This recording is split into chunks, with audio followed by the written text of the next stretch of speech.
പ്രിയമുള്ളവരെ, വെള്ളരി വിളവെടുപ്പിലാണ്. ഏതാണ്ട് ഒരു മാസത്തിലധികമായി ചേന നട്ടിട്ട് അതിനോടൊപ്പം തന്നെ നട്ടതാണ് വെള്ളരിയും. ഇടവേളയായിട്ടാണ് വെള്ളരി നടുന്നത്. വിഷു സമയത്തേക്ക് പാകമാകുന്ന വിധത്തിലാണ് വെള്ളരി നടാറുള്ളത്.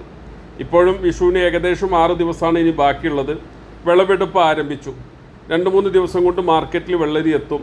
ചെറിയ രീതിയിലുള്ള പച്ചപ്പും സംഗതികളൊക്കെ വെള്ളരിയിലുണ്ടെങ്കിലും 2-3 ദിവസം കൊണ്ട് പാകപ്പെട്ട രീതിയിൽ നല്ല കളറോട് കൂടിയുള്ള വെള്ളരി വിപണിയിലെത്തും. വിഷു സമയത്ത് ഒരു പ്രാവശ്യം മാത്രമാണിത് വിളവെടുപ്പ് നടത്തുന്നത്. അത് കഴിഞ്ഞാൽ ഈ വെള്ളിയൊക്കെ വലിച്ചിട്ട് ചേനയിൽ മാത്രം ശ്രദ്ധിക്കും.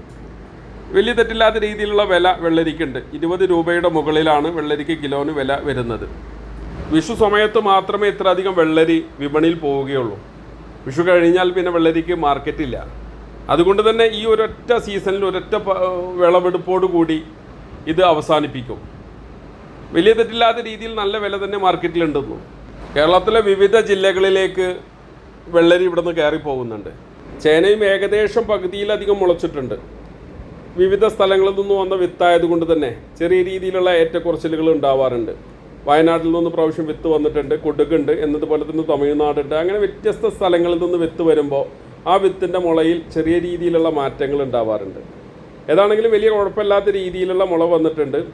ഇനി ഒരു 4 മാസം കൊണ്ട് ചേന നന്നായി ശ്രദ്ധിച്ച് ചേന നല്ല രീതിയിലുള്ള വിളവെടുപ്പിലേക്ക് എത്തും. വെള്ളരി വിവിധ സ്ഥലങ്ങളിൽ വിളവെടുപ്പ് നടന്നുകൊണ്ടിരിക്കുകയാണ്. ഒരേ സമയത്ത് തന്നെയാണ് വിളവെടുപ്പ് നടക്കുന്നത്. ഈ ഒരു സമയം കഴിഞ്ഞാൽ, വിഷുവിൻ്റെ സമയം കഴിഞ്ഞാൽ വെള്ളരി പിന്നീട് ആർക്കും ഇത്ര അധികം വെള്ളരി ആവശ്യം വരില്ല. അതുകൊണ്ട് തന്നെ ഈ സമയത്ത് തന്നെ വിറ്റുപോകും. അത് കഴിഞ്ഞാൽ മാർക്കറ്റിൽ ഇത്ര ഡിമാൻഡില്ല, ഇത്ര വിലയില്ല ഇതിന്. വെള്ളരിയിൽ അധികം കീടനാശിനിയുടെ ഉപയോഗം വരുന്നില്ല. വല്ലാതെ കീടനാശിനി അടിക്കാറില്ല.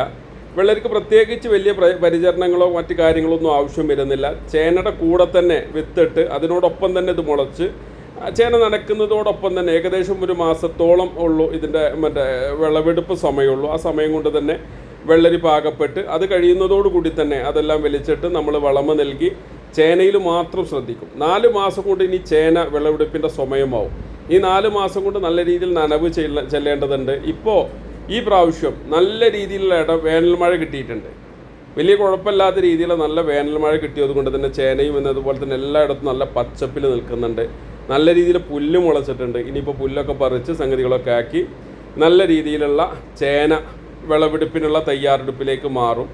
ഇപ്പോൾ എല്ലാ ഭാഗത്തും വിളവെടുപ്പാണ്, വെള്ളരിയുടെ വിളവെടുപ്പാണ്. എല്ലാവരും വെള്ളരി വിളവെടുപ്പ് നടത്തിക്കൊണ്ടിരിക്കുകയാണ്. ഒരു തെറ്റില്ലാത്ത രീതിയിൽ ലാഭമുള്ള സംഗതി.